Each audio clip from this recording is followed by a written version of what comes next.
Two. আপনারা একটা formula মনে রাখবেন, ফর্মুলাটার নাম হচ্ছে আজরাইল।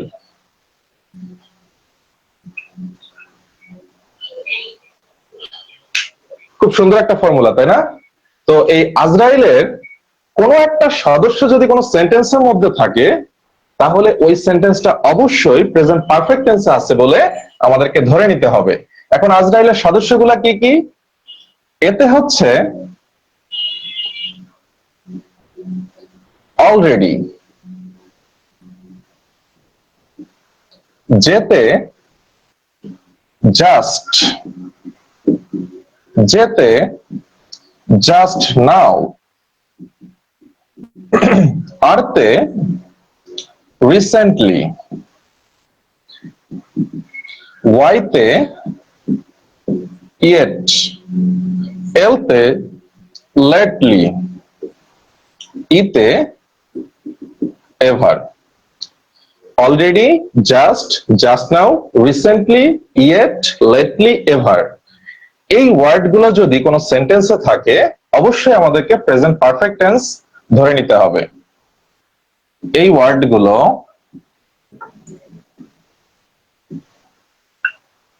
সেন্টেন্সে থাকলে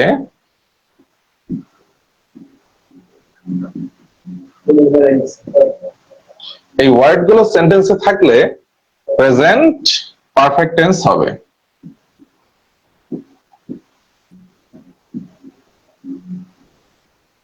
প্রেজেন্ট পারফেক্ট টেন্স হবে। আচ্ছা, প্রেজেন্ট পারফেক্ট টেন্সের স্ট্রাকচারটা একটু আপনাদের সাথে শেয়ার করি, কারণ অনেকের স্ট্রাকচারটা মনে নাও থাকতে পারে। তো আমি যখন বোঝাবো তখন স্ট্রাকচার অনুযায়ী বোঝালে সুবিধা হবে। সাবজেক্ট প্লাস হ্যাভ অথবা has plus V3 plus object বা এক্সটেনশন। এখানে V3 বলতে কিন্তু ভার্বের পাস্ট পার্টিসিপলকে আমরা ইন্ডিকেট করব। হ্যাঁ, তো এখানে যদি আমি একটা সেন্টেন্স লিখি,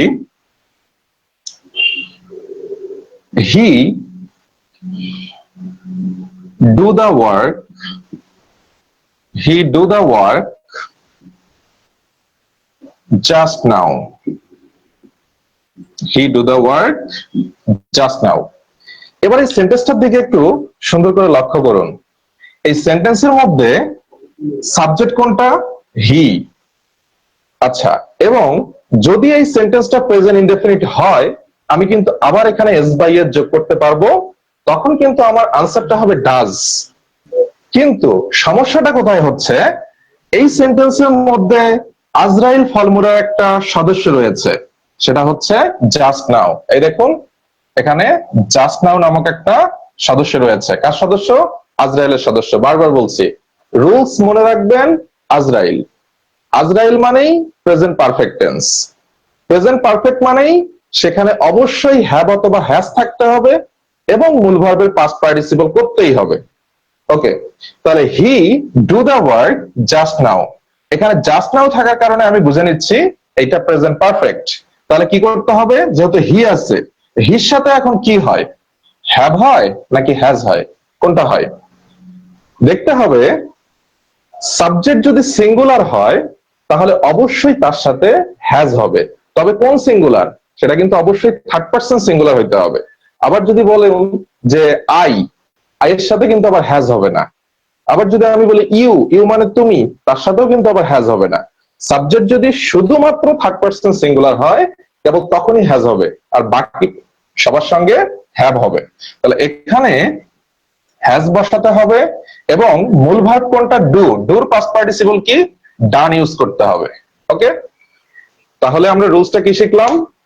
কোন সেন্টেন্সের মধ্যে যদি already, just, just now, recently, yet, lately, ever অর্থাৎ আজরাইলের এই কোনো একটা সদস্য যদি সেন্টেন্সে থাকে, অবশ্যই কিন্তু সেই সেন্টেন্সের ভার্বটাকে প্রেজেন্ট পারফেক্ট টেন্সের নিয়ম অনুযায়ী আমাদেরকে সমাধান করতে হবে।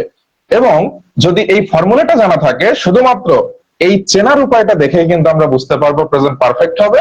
সুন্দর করে আমরা হ্যাভ অথবা হ্যাজ বসিয়ে মূল ভার্বের পাস্ট পার্টিসিপল করে দিব, আমাদের আনসার শেষ। ওকে, এবার আমরা 3 নাম্বার রুলসে চলে যাব। আশা করি এই রুলসে আর কারো কোনো প্রবলেম নেই।